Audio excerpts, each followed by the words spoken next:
జీవించి నువ్వు నీతిగా జీవించచ్చు మెల్లగా చక్కగా రహస్యమందు చూచుచున్న దేవునికి నువ్వు అవసరాన్ని బట్టి ప్రార్థన చేస్తే అప్పుడు దేవుడు నీకు సహాయం చేస్తాడు అని మత్తయి సువార్తను బట్టి జకర్యా గ్రంథాన్ని బట్టి మనము నేర్చుకుంటున్నాం. ఇంకొక విషయాన్ని కూడా మీ ముందు నేను ఉంచుతాను, దయచేసి చూడండి. యెషయా గ్రంథము 58వ అధ్యాయంలోకి ఒక్కసారి మనము వెళ్ళడం అవసరం. తాళక బూర ఊదినట్లు ఎలుగెత్తి బిగ్గరగా కేకలు వేయము, వారు చేసిన తిరుగుబాటును నా జనులకు తెలియజేయము, యాకోబు ఇంటి వారికి వారి పాపములను తెలియజేయము అని అన్నాడు.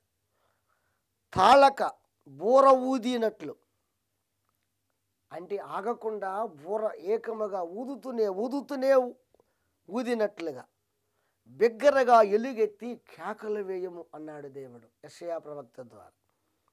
ఏ విషయంలో కేకలు వేయాలి? ఏ విషయంలో ఆగక బూర ఊదాలి? వారు చేసిన తిరుగుబాటును నా జనులకు తెలియజేయము. యూదులు దేవుని మీద తిరుగుబాటు చేశారు. వారి తిరుగుబాటు వారికి అర్థమయ్యేలాగా తెలియజేయము.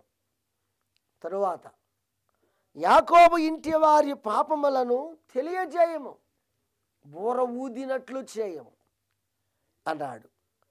అంటూ ఏమన్నాడో చూడండి.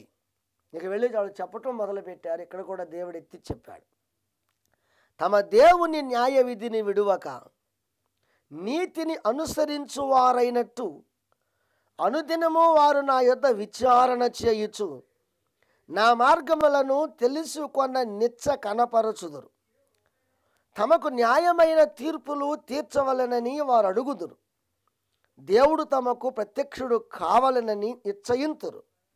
చూడండి, వాళ్ళ అభిప్రాయాన్ని దేవుడు చెప్పాడు. ఏం కోరుకుంటారంట వాళ్ళు? తమ దేవుని న్యాయ విధిని విడువక నీతిని అనుసరించిన వారైనట్టు. న్యాయాన్ని వదిలిపెట్టలేదండి, నీతిని అనుసరిస్తున్నామండి అన్నట్లుగా ఉంటారట. కానీ న్యాయాన్ని వదిలేశారు, నీతిని వదిలేశారు. తరువాత ఏం చేస్తున్నారు? అనుదినము వారు నా యొద్ద విచారణ చేస్తారు. ప్రతిరోజు విచారణ చేస్తారు. ప్రతిరోజు ప్రార్థన ప్రార్థన ప్రార్థన ప్రార్థన ప్రార్థన చేస్తారు. ప్రార్థన క్రమంలో చేసుకోవటం తప్పని నేను చెప్పటం లేదు.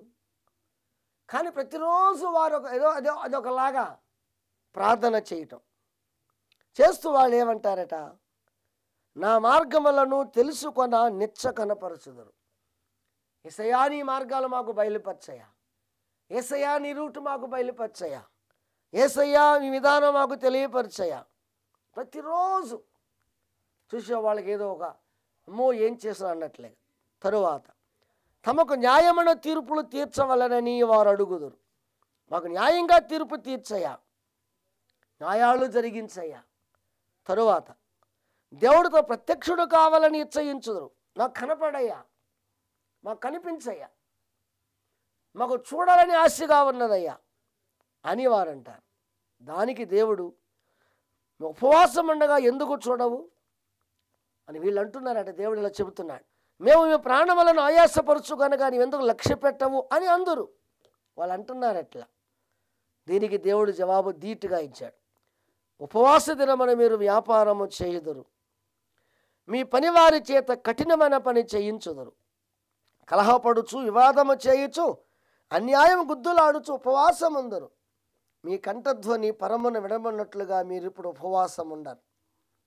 అటు ఉపవాసము నాకు అనుకూలమా అన్నాడు యేసయ్య.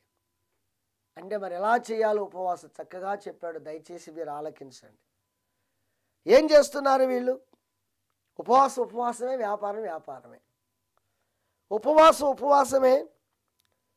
పనివారి మీద కఠినంగా వారు ప్రవర్తిస్తారు. వారు కూడా పని చేస్తారు, పని చేయిస్తారు.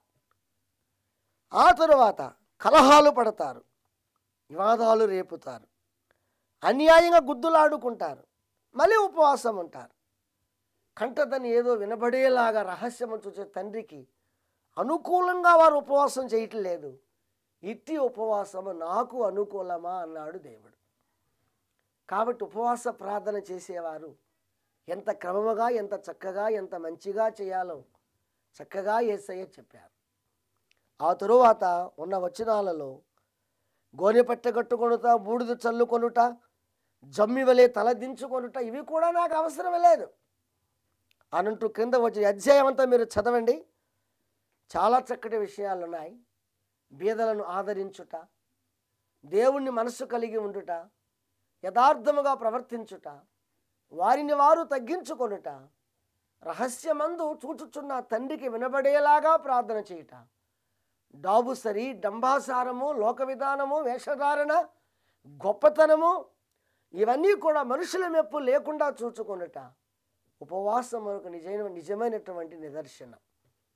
క్రొత్త నిబంధనలో యేసు ప్రభువు వారు చెప్పారు, ఒక దయ్యమునకు శిష్యులు ప్రార్థన చేస్తే పోకపోతే యేసయ్య వచ్చి గద్దిస్తే పోయింది. అప్పుడు యేసయ్య అంటాడు, ఇలాంటిది పోవాలి అంటే ఉపవాస ప్రార్థన కావాలి. దానియేలు కొన్ని దినాలు ప్రార్థన చేసి విజయం సాధించినట్లుగా ఆటంకాలను బైబిల్లో మనం చూస్తున్నాం. దయచేసి ఒక్కసారి వినండి. సంఘాల్లో ప్రార్థన అవసరమే, ఉపవాస ప్రార్థన అవసరమే, క్రమం అవసరమే. కానీ వేషధారుల వలె లోకం మెప్పుకోరి చులకనగా సునాయాసంగా అన్నట్టు మాట్లాడకుండా సక క్రమాన్ని పాటించుదాం. ఉపవాసము కంటే పరిశుద్ధతను కలిగి ఉందాం. దేవుని మనసు కలిగి యథార్థత పాటిస్తూ క్రీస్తులో ముందుకు వెడదాం. రహస్యముగా ప్రభువుని అడిగి విజయాలు సాధించుదాం. అటు కృప దేవుడు మనకు దయచేయునుగాక. తల వంచండి, 2 మాటలు ప్రార్థన చేస్తాం. తండ్రి, మీ నామమునకు స్తోత్రాలు, వందనాలు చెల్లిస్తున్నాం. ప్రార్థనాపరుడవు, ఉపవాస ప్రార్థన చేసి ఎలా ఉంటుందో రుజువు చేసిన దేవుడవు. శోధనలను జయించి విజయ పరంపర కొనసాగించి ఇలాగ ఉంటే కొనసాగబడుతుంది, ఇది మంచిదని నేర్పిన దేవుడవు.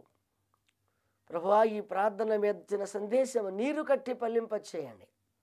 ప్రతి వారు కూడా వేషధారుల వలె ఉండక కపటముగాను లోకము మెప్పు కోసము డాంబికంగా ఎవరూ చేయక రహస్యమందు చూచుచున్న మీకు వినపడని ఉద్దేశంతో అలాగూ మీరు చేస్తే తిరిగి కనాన దేశం వల్ల సాగు చేయబడుతుంది, తిరిగి మళ్ళీ నిర్మాణం జరుగుతుంది, తిరిగి మళ్ళీ ఫలసాయం వస్తుందని మీరు చెప్పిన విషయాలు కూడా మేము ప్రార్థనలో జ్ఞాపకం చేసుకుంటున్నాం.